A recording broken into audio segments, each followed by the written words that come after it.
British Prime Minister David Cameron also updated the House of Commons on the outcome of his recent trip to Afghanistan and his meeting with European leaders in Brussels.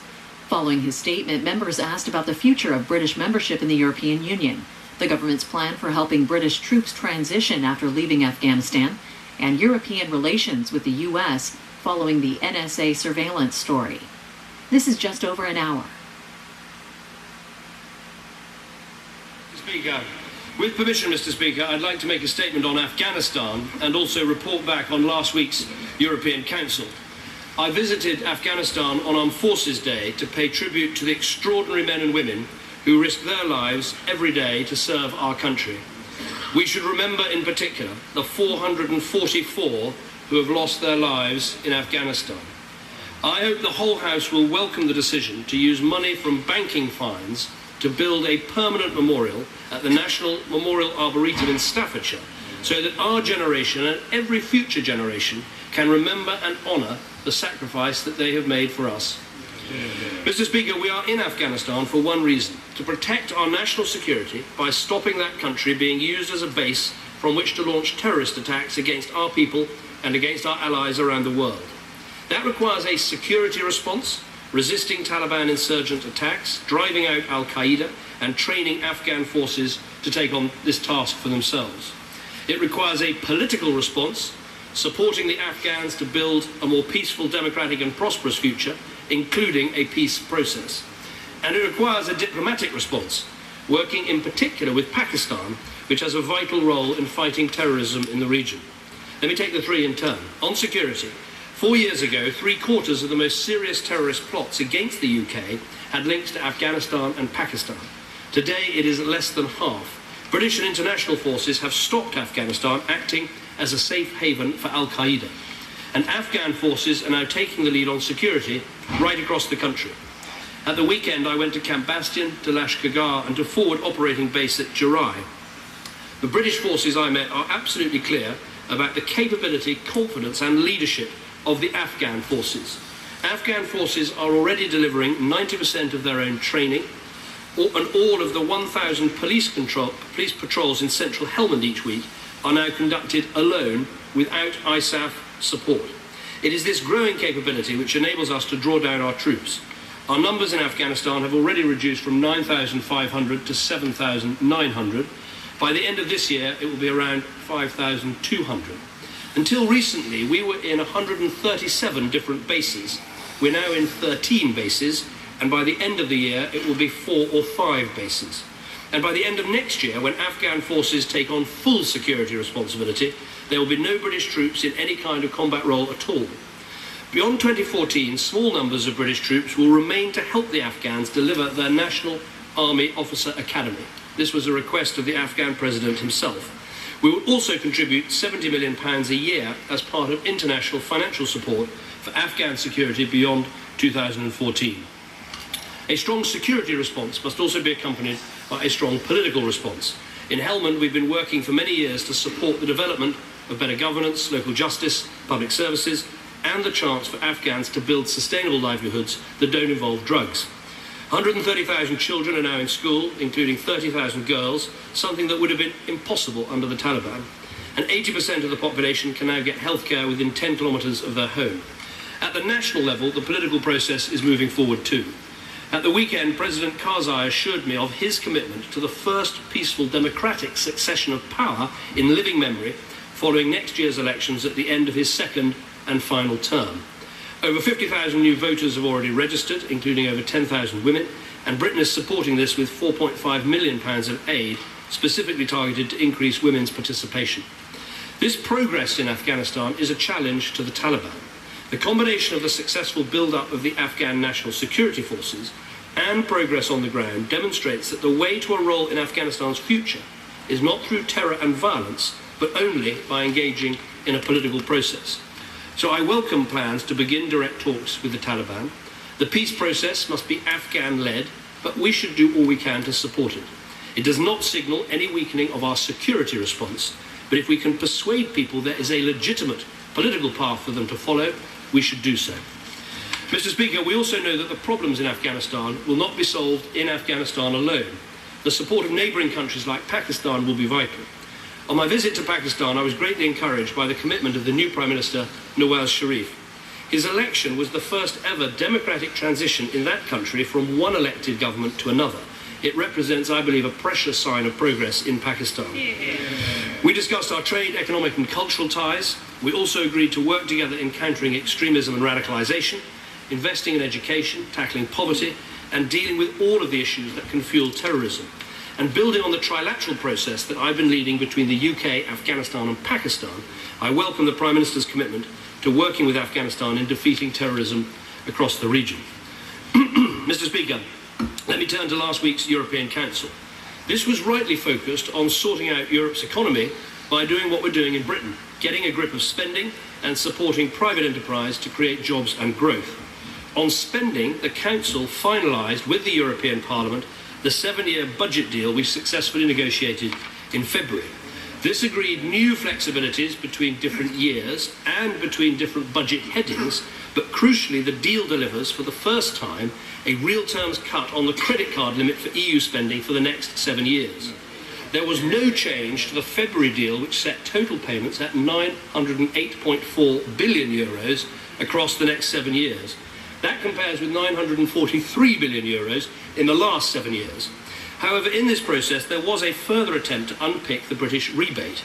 In February, after repeated attempts to water down the rebate, we reached a clear deal that it would remain unchanged. This was reflected in the Council conclusions that I reported back to this House. So this discussion that took place was not necessary, it was frustrating and frankly unacceptable. We had to go through it all over again. But the proposal was to remove our rebate on agricultural spending in new member states, and it would have cost British taxpayers over £1.5 billion. It has now been categorically rejected.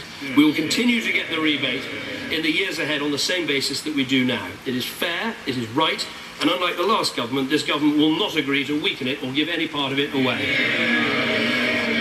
At the Council, there was a particular focus on tackling youth unemployment by supporting the private sector to create jobs and tackling burdens that hold back our businesses competing in the global race. Well, what we actually did to answer the Shadow Chancellor is that we agreed that the European Investment Bank would increase its lending by 40% with more finance for small and medium-sized businesses. We agreed to do more to help young people not working to acquire the skills the private sector needs through proper education and training, very much along the lines of Britain's £1 billion youth contract. And we agreed to scrap unnecessary EU regulation that ties up our business in red tape when they should be growing and creating new jobs. To give additional detail and urgency to the Commission's work, we will in the UK establish a new business task force with 6 of our best business leaders to take a fresh and ambitious look at the impact of EU regulation on our companies. It is vital we expand our trade and increase overseas investment into the UK. That is one of the reasons I was the first serving British Prime Minister to visit Kazakhstan on Sunday and Monday. Since the year 2000, this country has seen growth at an annual rate of between 8 and 9%. Per capita income has doubled, and it has the potential to be the 6th largest oil and gas producer in the world. My business delegation signed deals worth over £700 million, all of which will help create and sustain jobs right here in the United Kingdom. Finally, Mr. Speaker, the Council welcomed Croatia, which became the newest member of the European Union at the weekend. We also agreed to start negotiations on accession with Serbia and on a stability and association agreement with Kosovo. Mr. Speaker, when we remember what happened in the Balkans within our political lifetimes, it is a remarkable achievement that these countries are now joining or preparing to join the EU with a sense of peace and stability, and Britain is proud to support them. Mr. Speaker, each of these steps at the Council was about doing what is right for Britain and right for Europe. It is in our national interest to get spending under control, to make Europe more competitive, and to expand EU membership to the Balkan states. Openness, competitiveness and flexibility are vital elements of the fresh settlement that I believe is needed for the European Union. We want more of a say for national parliaments and powers to flow back to member states, not just away from them. This is a new settlement that I intend to put to the country in a referendum within the first half of the next Parliament. A referendum which will give the British people the in-out choice they want and which my party will offer at the next general election. It is a referendum which my party will be voting for in this chamber on Friday, and I commend this statement to the House. Ed Miliband. Mr. Speaker, can I start by associating myself with the Prime Minister's remarks on Afghanistan, let me join him in paying tribute to our troops for the extraordinary job that they have done over the last decade. And I join him in particular in remembering all those who have lost their lives, in particular their families and loved ones as well. Mr. Speaker, it is right that the government has set a date for the withdrawal of our forces from Afghanistan, but it is also important that the international community, including the UK, continues to make a contribution to Afghanistan's long-term security post-2014. Let me ask questions about post-2014 arrangements, political stability in Afghanistan, and cooperation with Pakistan. On the arrangements for 2014 and after, can the Prime Minister provide a bit more detail on the specific nature of the UK forces' role, and can he say whether, beyond officer training, there will be further responsibilities for any UK forces? And can the Prime Minister say at this stage what objectives will determine the length of stay of any residual UK force?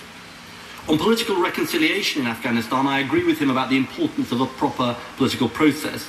Can he tell us what is the prospect, in his view, of getting the political talks on track, including with the Taliban, which he mentioned in his statement, and on what timetable, given the end 2014 deadline for our combat forces, and on what timetable that might be possible? Turning to relations with Pakistan, I join the Prime Minister in recognising the vital bilateral relationship between Pakistan and the United Kingdom. I also join him in expressing the belief that the UK will also need to build strong working relations with the newly elected Pakistani Prime Minister Nawaz Sharif, especially in regard to the future of Afghanistan. I think, Mr. Speaker, across this House there is wide support not just for an inclusive political settlement within Afghanistan, but also a regional settlement involving Afghanistan's neighbours. That was the reason for the Prime Minister's Afghanistan-Pakistan Chequers Summit 5 months ago, and in that communique there was a commitment to building a peace settlement over the next 6 months. Can the Prime Minister say what progress has been made since then and what more can be done to achieve this goal? Let me turn to the European Council, Mr. Speaker. Can I join the Prime Minister in welcoming Croatia's entry into the EU, as well as the start date for EU-Serbia accession negotiations and the association agreement with Kosovo? On the European Union budget, this House was right, Mr. Speaker, to vote for a real terms cut last October, and we support the recent agreement on the European Union budget and rebate, including the European Parliament's agreement. I do think it would be a shame, Mr. Speaker, to let this occasion pass without quoting the Prime Minister's flowery words from his press conference last week. And I do think the House will be interested, quote, "In this town you have to be ready for an ambush at any time, and that means lock and load and have one up the spout."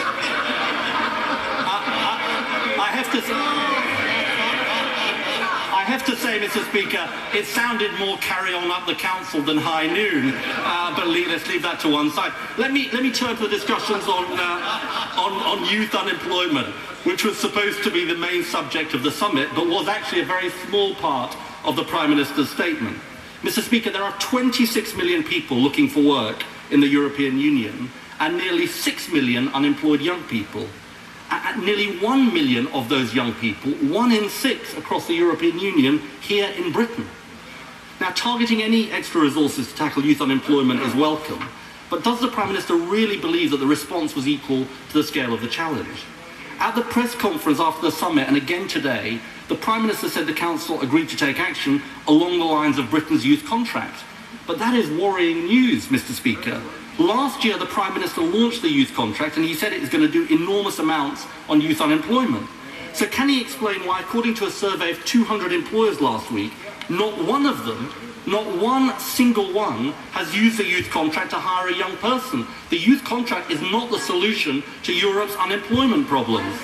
And frankly, this summit did not mark the recognition that is long overdue that the current economic approach across the EU is leaving millions of young people without employment prospects and fearing for the future. Of course we should look at EU regulation as he proposes, but does he seriously believe that that is the solution to youth unemployment, including in Britain? The European economy is struggling, and the British economy has not grown as they promised. That is why there are nearly 1 million young people still looking for work here in Britain. Long-term youth unemployment is up by 158% since he took office, and his youth contract is failing. The truth is that the Prime Minister can hardly argue effectively for action in Europe on youth unemployment when he is so transparently failing here at home. So, well, grateful for his response. Let me try and take his questions in turn. First of all, on Afghanistan.